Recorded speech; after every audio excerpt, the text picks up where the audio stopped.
Hello दोस्तों, नमस्ते। मैं अपने यूट्यूब चैनल पे आप सभी का स्वागत करती हूँ। मैं दहेज गीत गाने जा रही हूँ। प्लीज़ मेरे वीडियो को आप लोग पूरा देखिए, मेरा भी सपोर्ट कीजिए। प्लीज़ आप लोगों से रिक्वेस्ट है, मेरी वीडियो आपको कैसे लगी कि कमेंट में बताइएगा। पढ़ लिख के आइल बाने, पढ़ लिख के आइल बाने, साहब नाही तनावा, दहेज लेके आइल बाने तोहरे घरे सजनवा, दहेज लेके आइल बाने तोहरे घरे सजनवा, दहेज लेके आइल बानी तोहरे घर सजनवा, दहेज लेके आइल बानी तोहरे घर सजनवा, दहेज लेके आइल बानी तोहरे घरे सजनवा। पापा तोहर गाड़ी खातिर कैल खूब लड़ाई, बाकी साकी रहल जवन सगरो लिहल चुकाई।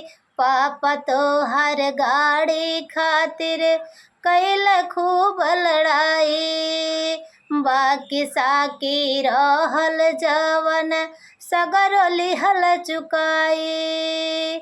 हमसे मजाई नाही, हमसे मजाई नाही, अरे घर के बरतनवा, दहेज लेके आइल बानी तोहरे घरे सजनवा, दहेज लेके आइल बानी तोहरे घरे सजनवा। पढ़ लिख के आइल बाने, साहब नाही तनवा, दहेज लेके आइल बाने तोहरे घरे सजनवा। 2 लाख नगदी रुपया शादी के पहिले दियाइल बा, बोझ भइल पापा के ऊपर सगरो कर्जा लियाइल बा। 2 लाख रुपया पहिले शादी के पहिले दियाइल बा, बोझ भइल पापा के ऊपर कर्जा सगरो लियाइल बा। भैया हमरो दिहल सगरो, भैया हमरो दिहल सगरो, सगरो खजनवा, दहेज लेके आइल बानी तोहरे घरे सजनवा, दहेज लेके आइल बानी तोहरे घरे सजनवा।